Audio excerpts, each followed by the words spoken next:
मत्स्य अवतार भगवान विष्णु के प्रथम अवतार हैं। मछली के रूप में अवतार लेकर भगवान विष्णु ने एक ऋषि को सब प्रकार के जीव जंतु एकत्र करने के लिए कहा और पृथ्वी जब जल में डूब रही थी तब मत्स्य अवतार में भगवान ने उस ऋषि की नाव की रक्षा की। इसके पश्चात ब्रह्म ने पुनः जीवन का निर्माण किया। एक दूसरी मान्यता के अनुसार एक राक्षस ने जब वेदों को चुराकर सागर की अथाह गहराई में छुपा दिया तब भगवान विष्णु ने मत्स्य रूप धारण करके वेदों को प्राप्त किया और उन्हें पुनः स्थापित किया।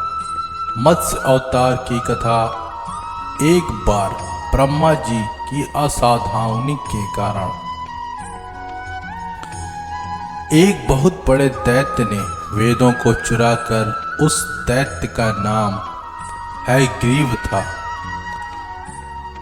वेदों को चुरा लिए जाने के कारण ज्ञान लुप्त हो गया।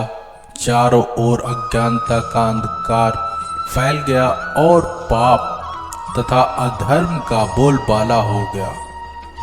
तब भगवान विष्णु ने धर्म की रक्षा के लिए मत्स्य रूप धारण करके हयग्रीव का वध किया और वेदों की रक्षा की। भगवान ने मत्स्य का रूप किस प्रकार धारण किया, इसकी विस्मयकारिणी कथा इस प्रकार है। कल्पांत के पूर्व एक पुण्यात्मा राजा तप कर रहा था। राजा का नाम सत्यव्रत था। सत्यव्रत पुण्यात्मा तो था ही, बड़े उदार हृदय का भी था। प्रभात का समय था, सूर्योदय हो चुका था। सत्यव्रत कृतमाला नदी में स्नान कर रहा था। उसने स्नान करने के पश्चात जब तर्पण के लिए अंजलि में जल लिया तो अंजलि में जल के साथ एक छोटी सी मछली भी आ गई। सत्यव्रत ने मछली को नदी के जल में छोड़ दिया। मछली बोली, राजन, जल के बड़े बड़े जीव छोटे बड़े जीवों को मारकर खा जाते हैं। अवश्य कोई बड़ा जीव मुझे मारकर खा जाएगा। कृपा करके मेरे प्राणों की रक्षा कीजिए। सत्यव्रत के हृदय में दया उत्पन्न हो गई। उसने मछली को जल से भरे हुए अपने कमंडल में डाल लिया। तभी एक आश्चर्यजनक घटना घटी। एक रात में मछली का शरीर इतना बढ़ गया कि कमंडल उसके रहने के लिए छोटा पड़ने लगा। दूसरे दिन मछली सत्यव्रत से बोली, राजन, मेरे रहने के लिए कोई दूसरा स्थान ढूंढिए, क्योंकि मेरा शरीर बढ़ गया है। मुझे घूमने फिरने में बहुत कष्ट हो रहा है। सत्यव्रत ने मछली को कमंडल से निकालकर पानी से भरे हुए मटके में रख दिया। यहाँ भी मछली का शरीर रात भर में ही मटके में इतना बढ़ गया कि मटका भी उसके लिए छोटा पड़ने लगा। दूसरे दिन मछली पुनः सत्यव्रत से बोली, राजन, मेरे रहने के लिए कहीं और प्रबंध कीजिए, क्योंकि मटका भी मेरे रहने के लिए छोटा पड़ रहा है। तब सत्यव्रत ने मछली को निकालकर एक सरोवर में डाल दिया, किंतु सरोवर भी मछली के लिए छोटा पड़ गया। इसके बाद सत्यव्रत ने मछली को नदी में और फिर उसके बाद समुद्र में डाल दिया। आश्चर्य, समुद्र भी मछली का शरीर इतना अधिक बढ़ गया कि मछली के रहने के लिए वह भी छोटा पड़ गया। अतः मछली पुनः सत्यव्रत से बोली, राजन, यह समुद्र भी मेरे रहने के लिए उपयुक्त नहीं। मेरे रहने की व्यवस्था कहीं और कीजिए। अब सत्यव्रत विस्मय हो उठे और उसने आज तक ऐसी मछली कभी नहीं देखी। वह विस्मय भरे स्वर में बोला, मेरी बुद्धि को विस्मय के सागर में डुबो देने वाले आप कौन हैं?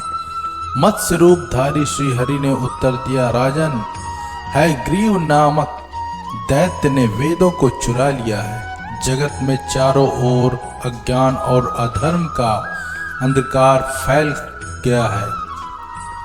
मैंने हयग्रीव को मारने के लिए ही मत्स्य का रूप धारण किया है।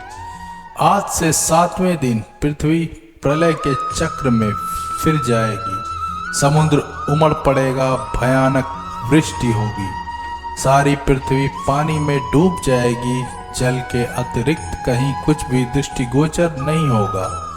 आपके पास एक नाव पहुंचेगी, आप सभी अनाजों और औषधियों के बीजों को लेकर सप्त ऋषियों के साथ नाव में बैठ जाइएगा। मैं उसी समय आपको पुनः दिखाई पड़ूंगा और आपको आत्मत्व का प्रदान करूंगा। सत्यव्रत उसी दिन से हरि का स्मरण करते हुए प्रलय की प्रतीक्षा करने लगे। 7वें दिन प्रलय का दृश्य उपस्थित हो उठा। समुद्र भी उमड़कर अपनी सीमाओं से बाहर बहने लगा। भयानक वृष्टि होने लगी। थोड़ी ही देर में सारी पृथ्वी पर जल ही जल हो गया। संपूर्ण पृथ्वी जल में समा गई। उसी समय एक नाव दिखाई पड़ी। सत्यव्रत सप्त ऋषियों के साथ उस नाव पर बैठ गए। उन्होंने नाव के ऊपर संपूर्ण अनाजों और औषधियों के बीज भी भर लिए। नाव प्रलय के सागर में तैरने लगी। प्रलय के उस सागर में उस नाव के अतिरिक्त कहीं भी कुछ भी नहीं दिखाई दे रहा था। सासा मत्स्य रूपी भगवान प्रलय के सागर में दिखाई पड़े। सत्यव्रत और सप्त ऋषि गण मत्स्य रूपी भगवान की प्रार्थना करने लगे। भगवान से आत्मज्ञान पाकर सत्यव्रत का जीवन धन्य हो उठा। वे जीते जी ही जीवन मुक्त हो गए। प्रलय का प्रकोप शांत होने पर मत्स्य रूपी भगवान ने हयग्रीव को मारकर उसे वेद छीन लिए। भगवान ने ब्रह्मा जी को पुनः वेद दे दिए। इस प्रकार भगवान ने मत्स्य रूप धारण करके वेदों का उद्धार किया और साथ ही संसार के प्राणियों का भी अमित कल्याण किया।